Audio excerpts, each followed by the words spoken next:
جالي سؤال على الصفحة: أنا يا دكتور عندي تقرحات في القولون. طب اتشخصت ازاي؟ أنا رحت للدكتور، عندي دم في البراز وعملت كالبروتكتين لقيته إيجابي، فاتشخصت تقرحات قولون وخدت علاج. طب حضرتك عملت منظار؟ لا. خدت عينة؟ لا. فطبعا ده تشخيص غلط. الكالبروتكتين هو تحليل بيقول لك عدد كرات الدم البيضاء في الجهاز الهضمي عالية ولا مش عالية. هل هو بيعلى مع تقرحات القولون بس؟ لا، لأنه بيعلى مع أمراض كتير. هو حاجة بتقول لنا إن في التهاب عضوي في الجهاز الهضمي. تقرحات القولون عشان يتشخص لازم حاجتين على الأقل يبقوا معاك من أربعة: واحد، إن المنظار يقول فيه تقرحات. اتنين، العينة تقول إن الالتهاب ده مزمن.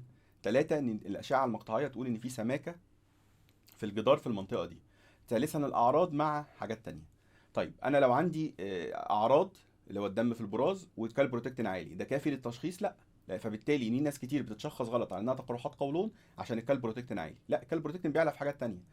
اي التهاب في الجهاز الهضمي بيعلي الكالبروتكتين. الجيوب اللي في القولون بتعلي الكالبروتكتين. الزوايد اللي في القولون بتعلي الكالبروتكتين.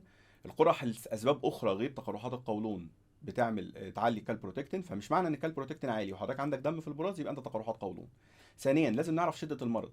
طب انا عندي تقرحات قولون، شده المرض ايه؟ هل هو صايب منطقه المستقيم فقط، ولا ماسك الجزء الشمال من القولون، ولا ماسك القولون كله، ولا ماسك اجزاء من القولون؟ ده مهم جدا لان ده اللي بيفرق معانا في طريقه العلاج. هل هاخد علاج تقليدي ولا علاج بيولوجي؟ فموضوع ان انت تعمل منظار ده اساسي. في دكتور العيان ده بيقول لي الدكتور قال لي اصل هوفر عليك المنظار. لا، هو كده ضرك، مش وفر عليك ثمن المنظار، لانه كده شخصك غلط. ثانيا، ما عرفكش شده المرض قد ايه، ما عرفناش فيه مضاعفات للمرض ولا لا محتاج تتعالج. فكل ده غلط. لازم الاول عشان اشخص لازم يبقى منظار وعينه. العينه دي هتقول ده التهاب مزمن ولا لا. المنظار هيقول لي شده المرض قد ايه عشان اعرف انا هاخد علاج بانه طريقه، هل هاخد عن طريق الفم ولا عن طريق الشرج. تاني حاجه هاخد علاج بيولوجي ولا علاج تقليدي. رابع حاجه عندي مضاعفات ولا لا. فموضوع ان احنا الكالبروتكتين عالي ويبقى انت تقرحات قولون، الكلام ده مش في الطب خالص. الطب قائم على الدليل لكن مش قائم على الظن. الدليل ده لازم عشان ادي علاج للمريض لازم ابقى متاكد من تشخيصه.